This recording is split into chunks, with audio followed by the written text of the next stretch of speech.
El contenido y las imágenes de este programa se difunden con fines noticiosos y de interés público. Además, los comentarios, opiniones y expresiones de sus invitados son responsabilidad exclusiva de ellos y no representan ni deben interpretarse como la opinión de este canal. En Next, nuestros periodistas y presentadores mantienen un nivel de compromiso con su audiencia, de entretener e informar de manera objetiva y con responsabilidad.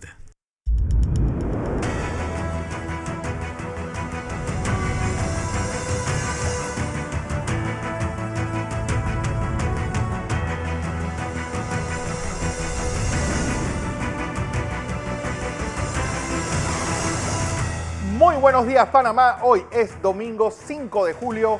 Usted está viendo Entre Líneas por Next, Canal 21. Hoy, pues, no puedo empezar sin antes enviar esas felicitaciones tanto al pueblo americano, los Estados Unidos de América, que hoy celebran los 244 años de su fundación, igual a ese gran pueblo venezolano, que hoy está celebrando su fecha clásica.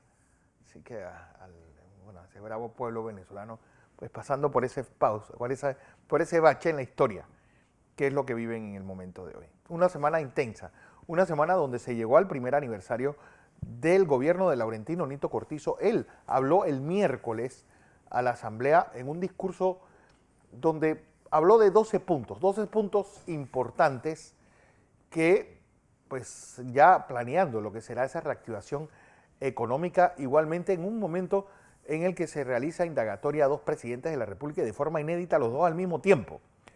Juan Carlos Varela y Ricardo Martinelli, este último con impedimento de salida del país, y bueno, hablando y invocando ese principio de especialidad que parece que las autoridades judiciales no han tomado en cuenta a pesar de lo dicho por Mejía y compañía cuando él llegó a Panamá allá en junio del año 2018. José Luis Ríos. Buenos días, Fernando. Buenos días a todos en casa. Qué bueno que pueda estar acompañándonos en este domingo. También, Fernando, una semana donde el Ministerio de Salud ha preparado nuevas estrategias para hacerle frente al coronavirus, principalmente en la provincia de Panamá Oeste, donde también se ha creado un centro de operaciones para realizar pruebas masivas e ir detectando a tiempo estos casos de contagios para evitar su propagación. Estas son parte de las estrategias importantes, lo que mencionaban también, la creación de albergues temporales para pacientes que tienen que cumplir un aislamiento y que no lo pueden cumplir en su casa, principalmente cuando son personas de bajos recursos que viven en una misma, duermen en una misma habitación, más de 5 personas. No se puede cumplir con un aislamiento correcto. Y ya los docentes, Fernando, ya han dado nuevamente a conocer o a salir nuevamente a la luz pública diciendo que no se sienten preparados, la mayoría de ellos, para darle clase a distancia. Y ahora ellos están preocupados qué va a pasar en el 2021, claro, cuando deben estar preocupados por lo que va a pasar y cómo va a culminar este 2020. Así es. Bueno, conmigo el doctor Gay de la Rosa, como todos los domingos. Gay, bienvenido a Panamá y sobre todo en una semana donde tú siempre habías avanzado que la vacuna iba a convertirse en un arma de geopolítica, pero lo del Remdesivir ha sido realmente un baldazo de agua fría para todos los que vivimos en países en vías de desarrollo. Estados Unidos ha dicho, compro toda la producción del 2000 de julio, el 90% de la de agosto y el 90% de la de septiembre. Es decir, que el tratamiento más efectivo hasta ahora del COVID, ¿qué será de nosotros? Sí, es un punto muy importante, Fernando, y hasta la fecha solamente tenemos dos medicamentos que han demostrado realmente eficacia en el tratamiento de los pacientes con COVID-19. Remdesivir, que es un antiviral, y el corticoide o glucocorticoide dexametasona, que realmente es un medicamento antiinflamatorio. Y la noticia es realmente preocupante porque esto implica que los países que van a estar necesitando Remdesivir en los siguientes meses, pues muy probablemente no lo recibirán. Y esto es realmente importante porque si observamos cómo se ha comportado la pandemia en fecha reciente, el nuevo epicentro de la pandemia de COVID-19 claramente es la región de Latinoamérica. Así que estamos en una situación un tanto complicada.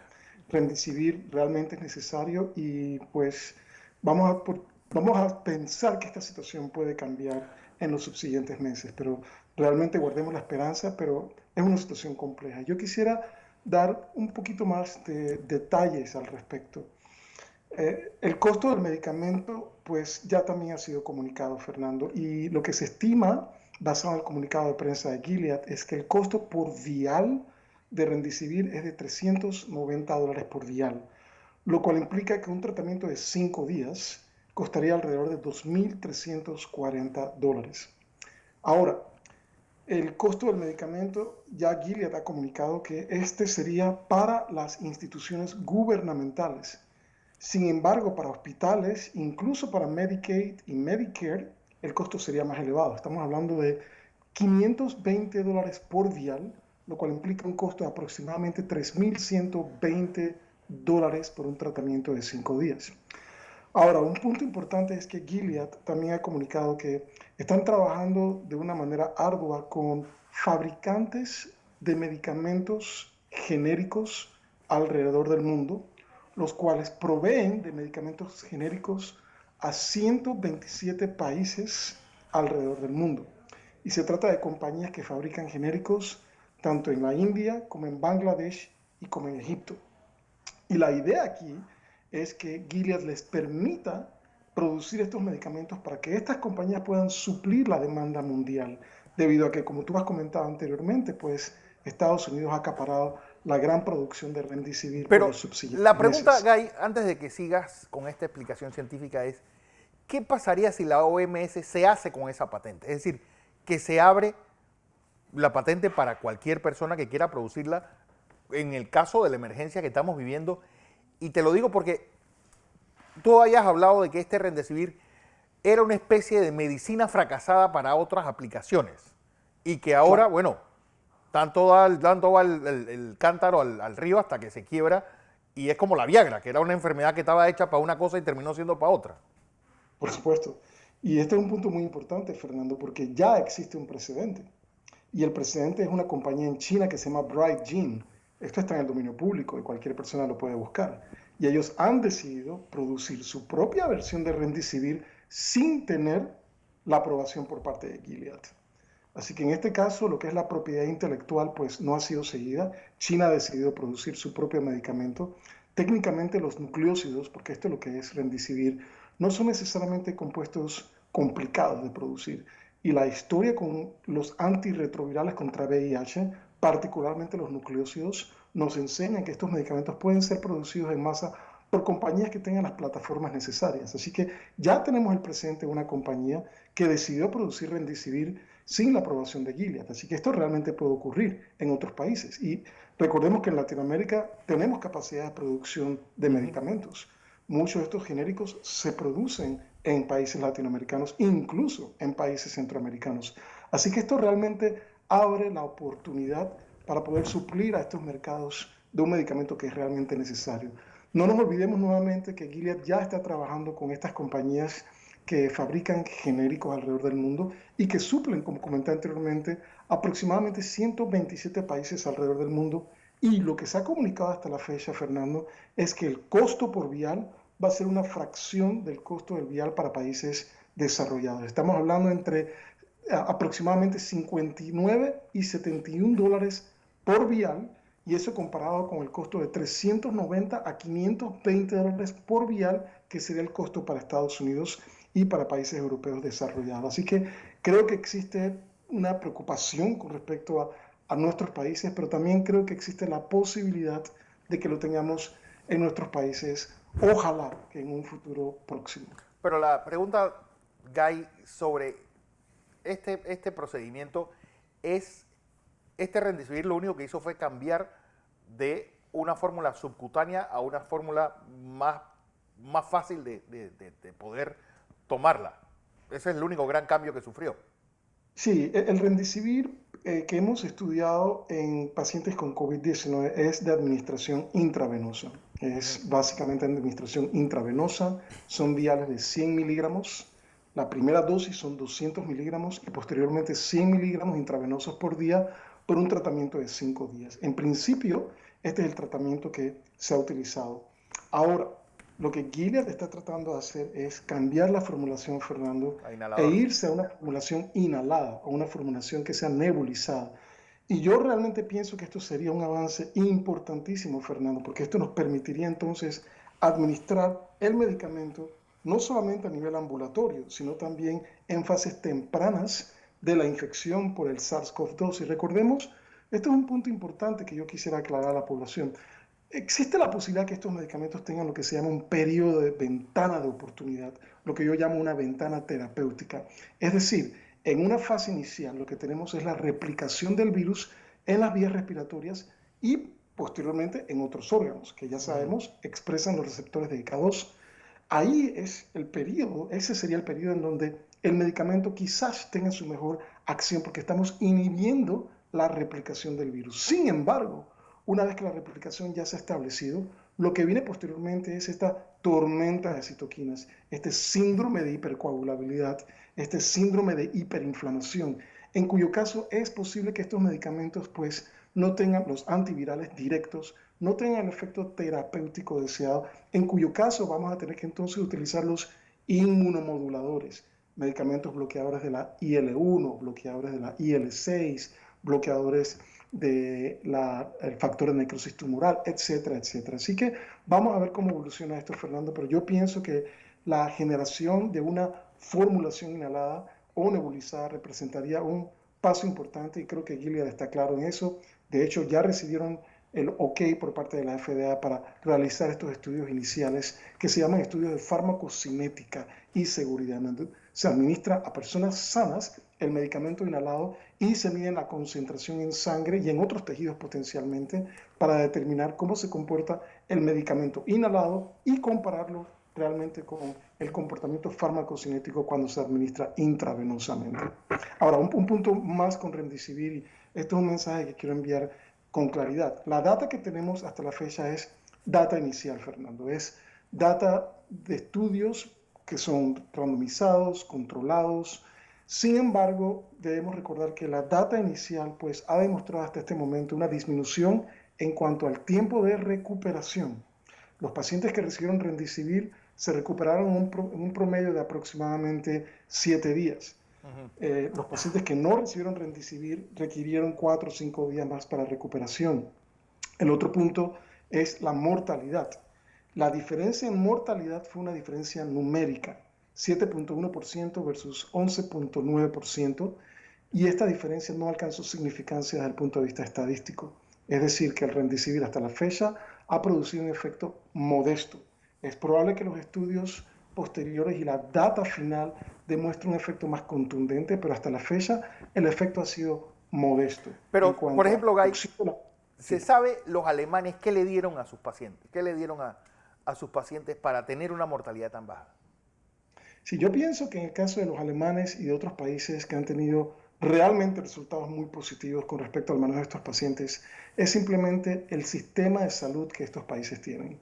Son sistemas donde existe una seguridad que cubra a todas las personas. Esto lo diferencia claramente, Fernando, de lo que ocurre en Estados Unidos. El sistema de hospitalización y el sistema médico en Estados Unidos es un sistema completamente descentralizado, donde tienes personas que tienen un buen seguro privado, que pueden tener acceso a los mejores centros hospitalarios, pero tenemos un grueso de la población que desafortunadamente, Fernando, no tienen acceso a los mejores centros. Son personas generalmente que vienen de grupos minoritarios, en donde existe obviamente un incremento en estas enfermedades de fondo que se conocen son factores de riesgo. Así que Alemania es un ejemplo claro de lo que un sistema integrado de salud, con un alto nivel médico, con alto nivel de capacidad y realmente gran nivel logístico, un país con alto desarrollo. Pienso también que el otro punto son la parte de investigación. Creo que los alemanes tempranamente comprendieron la manera de cómo tratar a estos pacientes. Recordemos que nadie conocía acerca de este síndrome de hipercoagulabilidad, este síndrome de hiperinflamación, así que creo que utilizaron la investigación y los reportes que ellos estaban generando inicialmente para poder de esta manera modificar el tratamiento, pero realmente esto requiere una estructura de investigación, requiere básicamente de hospitales que tengan un alto nivel académico, pienso que eso no necesariamente se traduce en lo que observamos en otros países. Latinoamérica, por ejemplo, tiene excelentes hospitales, excelentes médicos, pero realmente no tenemos todos los recursos que un país como Alemania tiene. Así que creo que son situaciones un tanto diversas o distintas. Y recordemos el punto que en nuestra población latinoamericana, estas enfermedades que tradicionalmente se consideran como factores de riesgo para mortalidad y para severidad de COVID-19 están prevalentes en la población en general. Obesidad, hipertensión, diabetes, enfermedad coronaria y enfermedad pulmonar. Solamente observemos los niveles de tabaquismo que observamos en nuestra población y el alto grado de pacientes con enfermedad pulmonar obstructiva crónica. Así que mucho de esto pienso que depende del tipo de población de los países. Mucho de esto depende de la calidad de atención médica, de la capacidad de hacer investigación y obviamente de tener un sistema de salud que tenga una cobertura universal en su población con un alto nivel de cuidados médicos. Pienso que esa no es la situación particularmente en Estados Unidos. Estados Unidos sería quizás el otro polo opuesto, en donde tienes un gran número de personas con excelentes seguros médicos privados que podrían accesar los mejores hospitales de la ciudad. Sin embargo, tenemos hospitales que carecen de estos recursos. Y esto ya se ha estudiado para otras enfermedades, por ejemplo, la mortalidad cardiovascular. Claramente existe una diferencia en cuanto a la calidad de atención entre los hospitales que serían los punta de lanza versus aquellos hospitales que realmente carecen del entrenamiento, de los insumos, carecen básicamente de todos estos recursos necesarios. Así que es un problema complejo, Fernando, de múltiples aristas. Gracias, doctor Gay de la Rosa. Guillermo, una semana también donde el gran quebradero de cabeza de nuestras autoridades es exactamente qué hacer para que no sigan creciendo estos casos. Ya estamos llegando a la máxima capacidad hospitalaria y pareciera que los casos, pues esta política nueva es salir a buscarlos, hacerles pues esas PCR a las personas en sus casas, en sus barrios, porque como podemos estar, los 40.000 infectados lo vamos a lograr pues bastante pronto. Muy buenos días, estimado Fernando, José Luis, doctor y estimados televidentes. Bueno, sin querer entrar en temas médicos, sí tengo que decir que uno de los grandes fracasos que se dieron en este periodo de pandemia fue al principio. El Ministerio de Salud se negó a tener voceros en los medios de comunicación, ya no solamente en televisión y radio, todos los medios de comunicación que explicaran a la población lo que venía. Una de las cosas que uno puede ver en la calle es que hay, y quizás no solamente en Panamá, sino en buena parte del mundo, hay un gran desconocimiento de la magnitud de lo que le puede pasar a uno si termina siendo un paciente grave. Y esto va más allá de cuántas camas hay, de si el sistema se preparó o no se preparó. No se hizo el trabajo de comunicación. ¿Por qué? Pues bueno, el problema es que el gobierno no armó un equipo de comunicación para vender su propio producto, que era su gestión gubernamental. Y esta pandemia, como bien se dijo en el discurso del pasado miércoles, nos agarró a todos de sorpresa, a todos los países del mundo. Pero peor al gobierno de Panamá, que tampoco estaba preparado para entregarle a la población una rendición de cuentas diaria de lo que estaba haciendo. Y se quedaron en los planes, en los proyectos, bueno, cuando venga va a ser poco, vamos a ver cómo lo contenemos, y el trabajo evidentemente no se ha podido hacer. Panamá tiene unas características geográficas interesantes. Primero, que nosotros tenemos concentrado en el 48-49% de la población entre Capira y Chepo y las cumbres. Podríamos sumar a Colón, pero para no exagerar tanto. Ahí está el 48-49% de la población. Si te das cuenta, nosotros tenemos un país casi vacío en cuanto al resto de la población. Y eso también señala el por qué, por ejemplo, tú ves que hay provincias enteras como Coclé, Herrera, Los Santos, que juntas tienen menos casos que Darién o que Veraguas. Sin entrar en la parte médica, nosotros tenemos un problema donde la migración ha ido concentrando a la gente alrededor de la ciudad de Panamá, alrededor del Canal de Panamá, y se han creado asentamientos humanos sin agua, sin energía eléctrica, haciendo un porcentaje importante de la población, unos 300.000 panameños no tienen acceso a la electricidad y en muchas ocasiones tampoco al agua. Entonces, ¿cómo le puedes decir que se laven las manos, que se bañen, que sean aseados? Si no pueden hacerlo, tienen que salir a buscar en un camión cisterna. Una de las falencias que yo vi del discurso es que se perdió el presidente Laurentino Cortizo la oportunidad de comenzar de nuevo. Y lo tiene todo, tiene el tiempo, incluso puede disponer de los recursos internacionales para eso. Y una de las cosas que necesita este país es facturar electricidad a toda la población, que todos tengan acceso a la electricidad.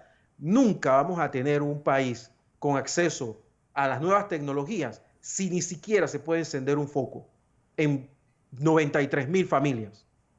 93.000 familias es muchísima gente. Sí. Y 250.000 personas que no se pueden lavar las manos cuando se levantan, y que todavía en Panamá hay gente que muere por bacterias después que tomó agua mal hervida, te da una situación clara de cómo estamos en Panamá. Y podemos tener los mejores hospitales del mundo, pero si el tema es que tenemos una situación de sanidad precaria, casi más atrás del tercer mundo, podemos tener los mejores hospitales parecidos a los de Houston, que siempre van a estar llenos. Yo quiero recordar que la saturación del complejo hospitalario es una cuestión casi rutinaria, está en la vista de todos nosotros cada cierto tiempo, cada vez que hay una gripe o cada vez que hay algo un poquito contagioso, cómo se llena la sala de urgencia de los hospitales y vemos a la gente en los pasillos, en camas, en camillas. O sea que es un sistema de salud que lamentablemente ha sido permeado por la corrupción, por la negligencia y también por la falta de capacidad, no del personal médico, no del personal técnico, de los dirigentes, que piensan que al final la Caja de Seguro Social y otros ministerios son para solamente nombrar gente y ya. En realidad, aquí eso tiene que parar. La Caja de Seguro Social tiene que dejar de ser la caja, el cajero automático de los gobiernos que se meten en problemas porque no administran bien los recursos del Estado. Entonces, yo creo que la población panameña estaba ya prácticamente condenada a que esto sucediera. No voy a culpar al gobierno de Laurentino Cortizo por esta situación. Esta es una situación de arrastre. Lo que sí tiene que hacer el gobierno nacional es poner todos los recursos posibles en que esto no se incremente. Y todas las semanas yo escucho que lo más probable es que se incremente. Sí. Me da la impresión de que si no hay una estrategia de que todos nos contagiemos, pues pareciera que sí la hubiera. Y no veo ningún paliativo a esto. Hay muchísima gente haciendo un gran trabajo, un trabajo heroico en las calles, tratando de hacer hisopados. Yo los he visto en las calles, pero la forma en la que viven los panameños, y ya no digo de bajos recursos, digo clase media, hay que ver las nuevas barriadas, porque ese es otro tema. Los códigos de construcción en Panamá se han violado todos y han permitido que la gente viva hacinada en barriadas donde las casas están una pegada a la otra. Y en esas casas a veces viven hasta 10 personas por familia. Entonces, ¿cómo tú esperas que nosotros tengamos esta distancia social? A cada rato yo estoy viendo videos de personas que dicen, tengo los síntomas y toda mi familia está aquí. Tienen un solo baño. Claro, ¿a dónde van? Hay un tema social claro ahí, que no se ha atendido y que hay que ver. Y no es cuestión de hacer como hizo Varela, de comenzar a hacer multifamiliares a lo loco para que la gente se lo agradezca. Es ver cómo hacemos para garantizarle calidad de vida a los panameños, que es la única cosa que en realidad le pedimos. Así es. Pedimos seguridad, calidad de vida y que por lo menos nos den los servicios básicos. Y ni siquiera allá llegamos. Así es. Entonces, ¿qué podemos esperar de la salud, de las calles? ¿Qué podemos esperar ya del Ministerio de Desarrollo Agropecuario, que ha desaparecido? Y ni hablar de la cultura, que por suerte no estamos hablando del tema. Entonces, esos son temas que están muy pendientes y que, Dios quiera, esto pase, esos temas van a seguir ahí. Y recordemos que hay una segunda vuelta. Y es que ahora mismo hay muchísima gente con otros problemas de salud que no están yendo a los hospitales, y eso puede ser otra forma de saturación que se dé a muy corto plazo. Así es, Guillermo. Quiero ir a información comercial, porque cuando regrese, Guy, quiero hablarte de un problema añadido que parece que tenemos los hombres, ¿sabes lo que es el priapismo? Quiero hablar también de esa citación a los presidentes Martinelli y Varela. En el caso de Martinelli, violando su principio de especialidad. Y quiero hablar del discurso del presidente, un discurso esperanzador con 12 puntos muy claves, que yo creo que la semana que vamos a empezar es donde van a desarrollarse y cómo aterrizar esos préstamos a los microempresarios, esos préstamos blandos a la pequeña empresa, al agro, a la gran empresa. ¿Tiene realmente el BDA capacidad para manejar esa monstruosidad pues, que se piensa meter dentro del agro? Después del cambio.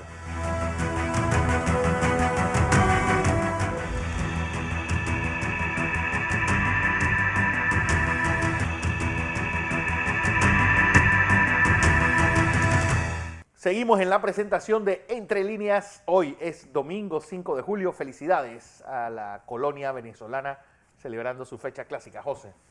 Fernando, durante esta semana se dio el discurso del presidente Laurentino Cortizo, como lo has mencionado antes de irnos a la pausa, con 12 puntos importantes, uno solamente con fecha de inicio. Y por eso muchos se preguntaban cómo, cuándo se va a iniciar. Y es para eso que tiene todo el inicio de toda esta semana, para arrancar con ese proyecto que tiene el presidente, que son puntos importantes para la reactivación de la economía, y también hablar sobre el tema educativo. Sobre otro tema, Fernando, también el doctor Gay hace poco mencionaba todas las limitaciones que tenemos, pero aquí en Panamá hay un sistema de salud primario que quizás no se está realizando como debe ser, porque más de ir a las casas o tener ese acercamiento con los pacientes, con las personas de las comunidades, estamos viendo que ese sistema de salud primario únicamente es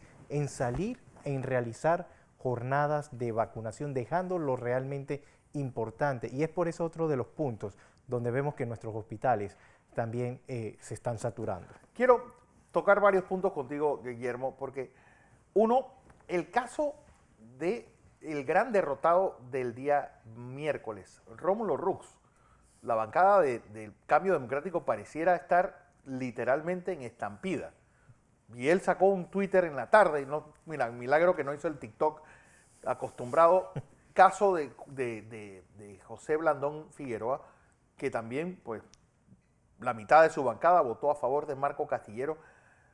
Y eso, pues, pone en relieve que pareciera que o nos los quieren vender como que los únicos salvadores de la patria son estos 4 muchachos de la bancada independiente, en el cual pues parece que el NOVE dijo hasta aquí les acompaño y se fue también votando por Marco Castillero. ¿Cómo leer esa mezcolanza que pasó en la asamblea donde se rumorea pues entrega de bonos bajo mesa para poder desviar y para poder tener ese consenso con el que llega Marco Castillero a su reelección?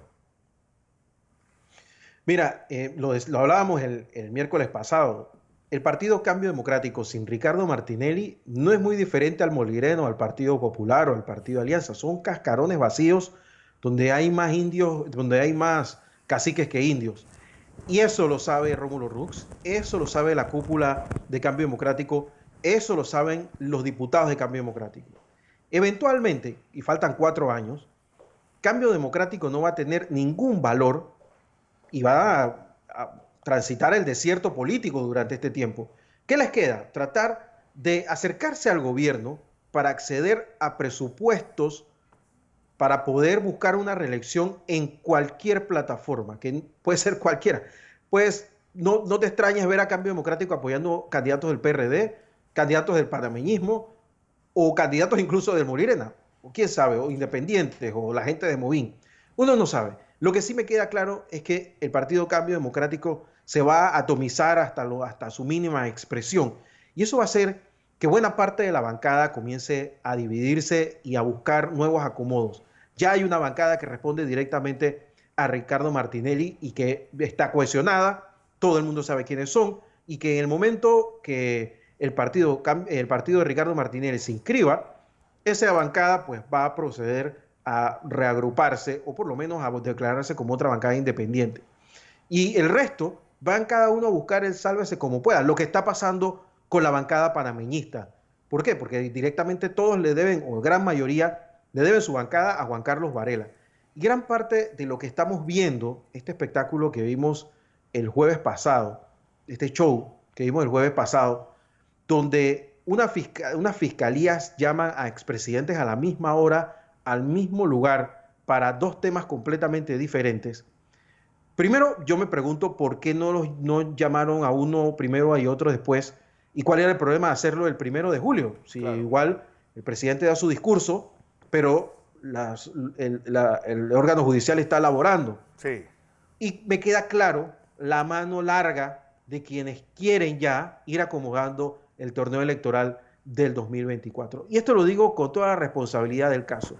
Mira, después de ver lo que pasó en este circuito, cómo terminó el reparto de este circuito, creo que es el 8-7, 8-8, 8-8 donde el señor Cristiano Adame salió. al 8-7. Y si él no salía, salía un PRD y un opositor. Pero si él salía, salió Molirena y Nayel.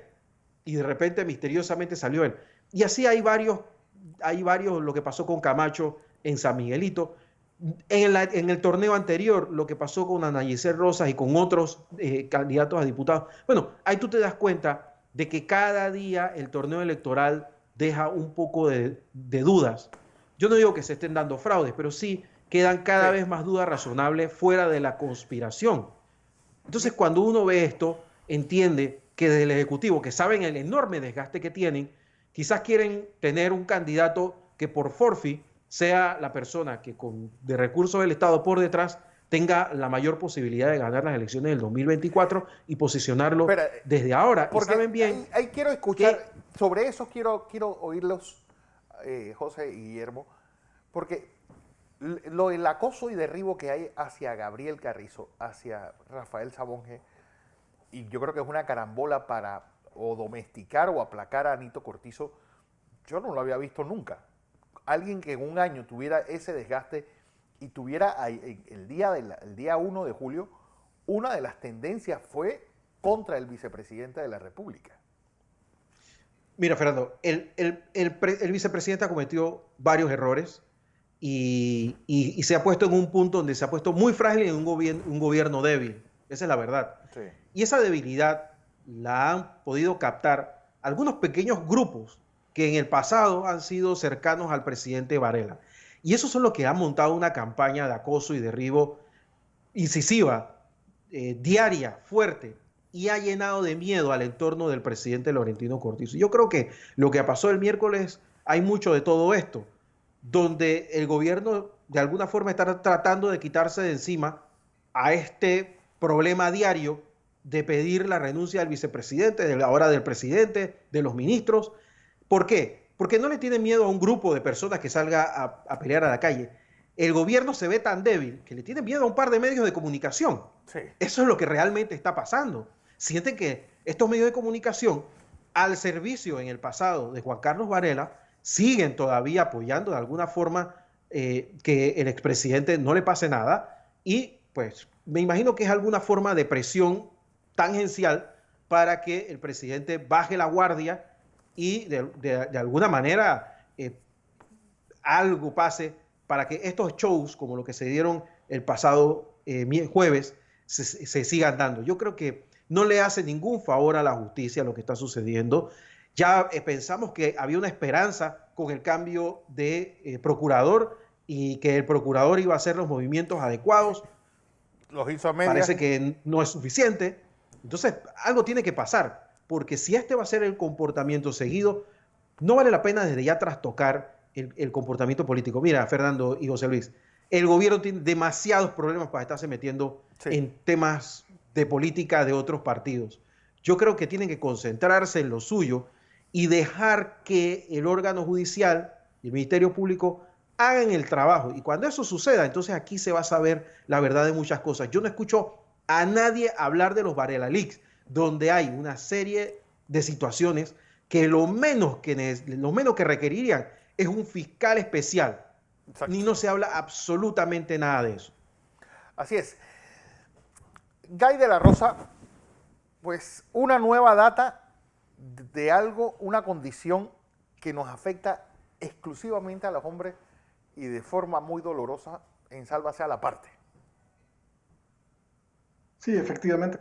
Creo que te refieres a lo que es el priapismo. Realmente es un caso interesante que ha sido recientemente publicado en la literatura médica y quisiera utilizar la oportunidad para dar un par de detalles de información al respecto.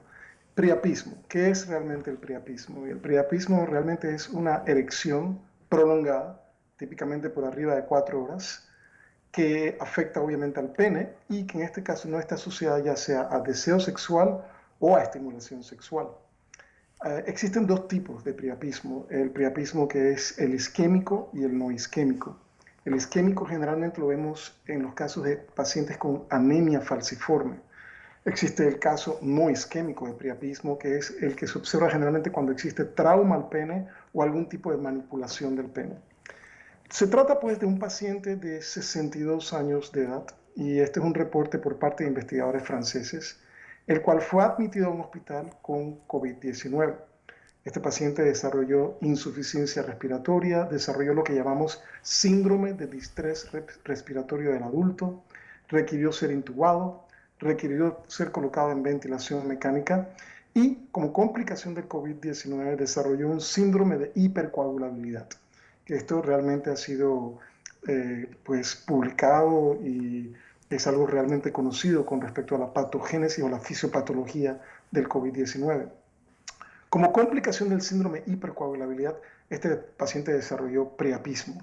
Y la razón por la que el paciente desarrolló priapismo fue porque se le encontró una trombosis de lo que se llaman los cuerpos cavernosos. Y esto está a nivel del pene, por lo cual el paciente desarrolló el priapismo. El tratamiento básicamente se basó en la inyección de un compuesto que se llama etilefrina, que fue administrado por inyección dentro del cuerpo cavernoso del pene, y obviamente el tratamiento anticoagulante, en este caso a base de heparina de bajo peso molecular. La buena noticia es que el paciente se recuperó, fue extubado y el priapismo también fue resuelto, lo cual es una excelente noticia, obviamente. Pero esto nos dice no solamente el hecho de que sí es cierto, es un solo caso que ha sido diagnosticado hasta la fecha, pero nos habla acerca de realmente lo que estamos en la curva de aprendizaje con respecto a COVID-19.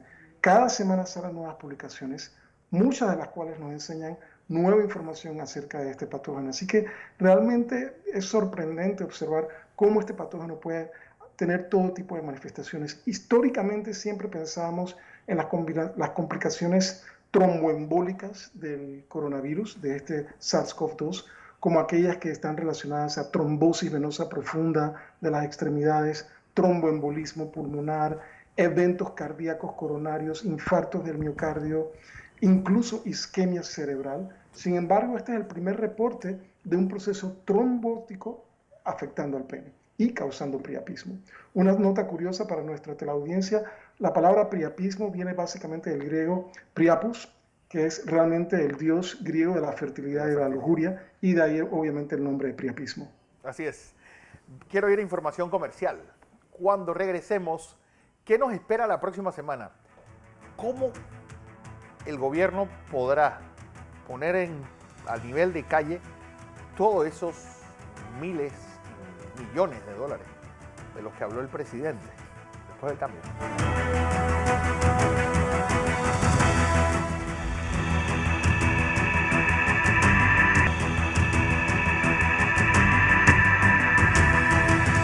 Y seguimos en la presentación de Entre Líneas, José. Los bonos de 100 balboas del mes de junio provocaron muchas quejas. Ya estamos en el día 5 del mes de julio. Sí. ¿Qué se han informado sobre su entrega y sobre todo de su cobro? Bueno, la semana pasada todavía, Fernando, había personas que señalaban de que no se lo habían aplicado, todavía buscaban y buscaban y todavía no veían. Y esa es quizás la falla que ha tenido en parte este gobierno de decirle a las personas fechas. Es un error decirle a la persona fecha si no se le va a cumplir ese mismo día, porque para el 1 de julio ya las personas estaban esperando eso. Quizás muchos dijeron, bueno, como iba a haber protestas en la asamblea y para evitar que saliera tantas más personas a la calle, no se iban a aplicar, no se iban a dar el desembolso, lo iban a dejar para el próximo día. Sin embargo, el jueves tampoco se dio en algunos y esto ya va creando algunas molestias, esto ya va creando que las personas vayan saliendo a las calles. Muchas personas dicen, si todavía nos mantienen encerrados, ¿cómo es que los casos en las áreas de Panamá y Panamá Oeste siguen aumentando si posiblemente, o eso fue lo que nos vendieron a nosotros acá, que era para evitar que se propagara el virus y que el sistema de salud se preparara? Sin embargo, vemos todo lo contrario, un sistema de salud a punto de colapsar y los casos siguen aumentando y las personas ya desesperándose en las casas cuando ya no ven posibilidades de hacer nada para hacerle frente a esos gastos que tienen que tener y principalmente, bueno, ahora un alivio más porque ya se firmó, Fernando, la famosa ley de moratoria. Ley moratoria, así que hay un alivio, ya hay algo donde uno pueda reclamar o pueda luchar legalmente no el día de preocuparse. mañana. Sí, porque ya no hay tema de qué preocuparse, pero las personas ya necesitan muchas salir a realizar esos trabajos que en su discurso el presidente de la República dijo que se tienen que reunir con todos los sectores y se está tomando las medidas necesarias para realizar esas reaperturas de los próximos bloques. Incluso habló de que comercios que estaban en otros bloques podrían estar en el 3, podrían estar en el 4 y así, dependiendo todos los análisis que se vayan haciendo. ¿Qué va a pasar esta semana? ¿Cómo va a seguir haciendo esta estrategia el Ministerio de Salud, Fernando, con esta nueva mesa consultiva para hacerle frente al coronavirus? ¿Qué estrategia trae? ¿Será que esta mesa o este trabajo en equipo se está escuchando un poco más? Porque los coclesanos no quieren que se envíen a pacientes positivos porque no vaya a haber cama en el Hospital Nicolás Solano, vayan al Rafael Esteves, porque claro, ellos no saben qué va a suceder el día de mañana y con todos estos escándalos, Fernando, que está envuelto también el Hospital Nicolás Solano, ni hablar. Ni hablar. Porque está también lo que está pasando en Azuero. Sí. Sí, de repente ha habido esta escalada de casos en Chitré, Más que todo. más que en la provincia de Herrera y en la provincia de Los Santos, sobre todo en Chitré. Y, bueno, Veraguas, donde la situación parece estar fuera de control. Y Taboga también, Taboga, que se dieron de los nada, pues, casos. alguien violó el cerco, vino, volvió. Otro hizo una fiestecita. Guy, lo que a mí me interesa saber es, este 4 de julio les pasará factura, que es la fiesta por excelencia de los americanos. Sí, yo pienso, Fernando, que tenemos que tener mucha cautela en Estados Unidos, porque históricamente lo que sucede el 4 de julio es que la gente se congrega, empiezan a celebrar, que si una barbacoa, que si observar los fuegos artificiales, y realmente esto es una costumbre arraigada en el país. Obviamente es el 4 de julio, el Día de la Independencia, pero preocupa realmente porque vemos ahora un incremento en el número de casos. Existen ciertos estados en donde esto está claramente demostrado. Florida, Texas, Arizona, y observemos la curva epidemiológica, lo que está sucediendo incluso en California, que estuvo bajo control por un buen tiempo, ya se empieza a ver este incremento de casos a lo largo y ancho de muchos estados en la nación. Así que pienso que este sería un punto en donde tendríamos que tener mucho cuidado, porque es esta agrupación por pedidos prolongados, particularmente en lugares cerrados, en donde pudiésemos ver una explosión de casos. Sin embargo, es interesante notar, Fernando, que si observamos la data epidemiológica, particularmente en Texas, el número de casos va increciendo, particularmente en las ciudades más grandes como Dallas y Houston, Texas. Sin embargo, cuando observamos la mortalidad, pues realmente la mortalidad ha estado relativamente estable. Uno hubiese esperado que con este incremento en el número de casos, pues el sistema hubiese sentido un estrés, quizás llegar a un punto realmente de preocupación. Sin embargo, hasta la fecha, pues la data de mortalidad permanece estable. Ahora, el incremento de la transmisión que observamos en Estados Unidos, pues puede estar explicado por una de varias razones. La primera es simplemente conducta humana. Las personas, como es la época de verano, los estados están saliendo de este lockdown, están en diferentes fases, las personas empiezan a reunirse, los restaurantes hoy en día están abiertos, particularmente lo que es al aire libre, no almorzar, cenar o desayunar internamente, pero las partes abiertas han sido básicamente colocadas para que las personas puedan cenar, puedan almorzar, incluso desayunar en algunos lugares, y se han hecho las modificaciones necesarias. Así que parte de este incremento en cuanto a transmisión puede ser simplemente conducta humana, particularmente en los meses de verano en Estados Unidos. Sin embargo, en fecha reciente se ha identificado una nueva mutación del SARS-CoV-2, la cual se denomina D614G, y esta es una mutación que aparentemente está implicada con incremento en la transmisibilidad del virus. Así que es un dato importante. Tengo entendido que en Panamá ya están haciendo los análisis o ya se han realizado los análisis para tratar de determinar qué porcentaje de las muestras que están siendo evaluadas y que se le está haciendo secuenciación genética poseen esta mutación D614G, lo cual también pudiese explicar el asunto del incremento en la transmisibilidad, el incremento en el número de casos. Pero yo quisiera tocar un punto importante, Fernando, y es relativo a un comentario que ya fue hecho en el programa en el día de hoy, y es este concepto de hacinamiento, no hacinamiento, sino de lockdown, de cuarentena, en donde en una situación en Panamá, un país en vías de desarrollo, lo que tenemos es hacinamiento. Son familias que viven todas en una casa, 1 o 2 cuartos máximo, número plural de personas, y realmente cuando hablamos de aislamiento de casos positivos, pues realmente es un concepto utópico en países en vías de desarrollo con pobreza como es nuestro país Panamá. Así que realmente cuando estas personas regresan a sus hogares, pues lo que ocurre es transmisión no comunitaria, con transmisión a nivel de hogar. Y esto puede explicar hasta cierto punto también por qué vemos este incremento en el número de casos. Realmente es un problema multifactorial, Fernando. Sabemos conducta humana también juega un papel.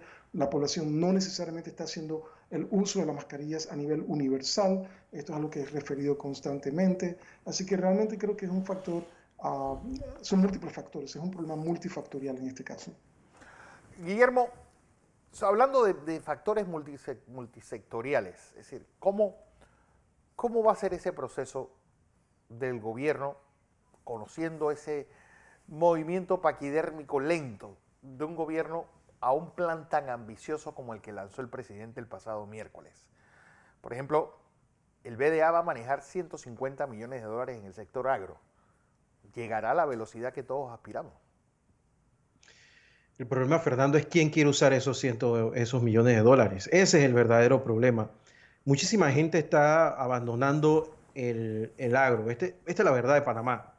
Gran parte de los terrenos, por ejemplo, de La Chorrera y de Capira, se están vendiendo para temas de bienes raíces. Lo mismo está sucediendo en Chepo y también está sucediendo en Chiriquí.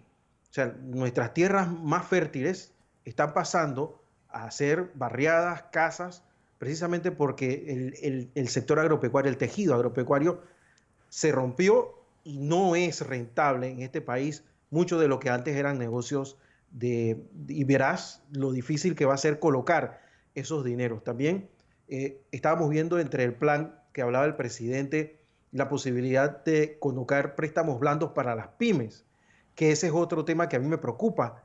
Buena parte de los empresarios que eran extranjeros, lo he dicho varias veces, han salido del país sin la intención de retornar pronto.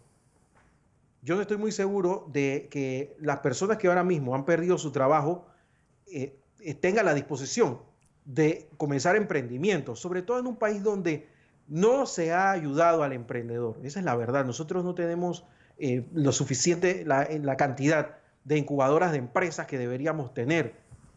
Alguien me dirá, bueno, que Panamá es chico. Bueno, también Israel, y en Tel Aviv hay 84. En Tel Aviv, aquí hay uno. Entonces, si no le ponemos la mano, el mejor ejemplo, AMPYME tiene 250 colaboradores en todo el país. Yo quiero ver cómo van a distribuir ese dinero con 250 personas. Si te vas al Ministerio de Desarrollo Social pasa lo mismo. Entonces, el país está todo hacia un lado, hacia el lado de la infraestructura. Vamos a hacer carreteras, vamos a hacer puentes, y al final nunca va a ser suficiente porque siempre se crean nuevos asentamientos llamados por la pobreza. Yo creo que el presidente no sé por qué se pierde tantas oportunidades. En Azuero nosotros tenemos un área turística y tenemos que aprender lo que está pasando en España. En España directamente los alemanes están volando de sus respectivos territorios a las islas, que es donde menos casos han tenido. Pues nosotros debemos vender eso. Tenemos un montón de playas en el Pacífico, un montón de playas en el Atlántico y en Los Santos, Guillermo, en Herrera, hay una que noticia, se pueden vender turísticamente. hay una y no se noticia hacen. O sea, que yo creo que para todos nosotros debe ser tomado como una gran lección. Esas 3 millones de visas dadas por el Reino Unido a todos los hongkoneses que quieran salir de Hong Kong en medio de este recrudecimiento de la crisis ahí tú política. tienes tu plan Marshall para el Reino Unido. Así es. Así que, Claro, porque tienes capital fresco con emprendedores frescos que quieren poner su dinero y quieren salir de Hong Kong. Y No quieren les salir de Hong Kong. importa la situación de Inglaterra. así es. José, ¿qué nos espera esta semana? A ver cuándo se pone en marcha el plan que lanzó el presidente Laurentino Cortizo, también esos 23 puntos o acuerdos logrados en esa mesa de diálogo entre empresarios, la clase trabajadora y el Ejecutivo, que ya está en manos del presidente Laurentino Cortizo, conocer nuevas estrategias de cómo va a hacer el Ministerio de Salud para seguir en la lucha contra el coronavirus. Además, se hablará ya de reaperturas de los próximos bloques, de qué manera, cuáles son las estrategias que traerá la nueva mesa consultiva para hacerle frente al COVID y cuál será el decreto que dé inicio al periodo del año escolar, qué traerá consigo, que todavía no se conoce. Bueno, era lo que teníamos que contarles hoy domingo. Gracias al doctor Gay de la Rosa desde los Estados Unidos, al ingeniero Guillermo Ruiz, José Luis Ríos. Y este programa, recuerden que es retransmitido en cada W continente. A todos, gracias. Reitero mis felicitaciones al pueblo venezolano hoy en su fecha clásica. Todos los espero mañana, 6 en punto de la mañana, cuando estaremos presentándole la edición matutina de Next Noticias.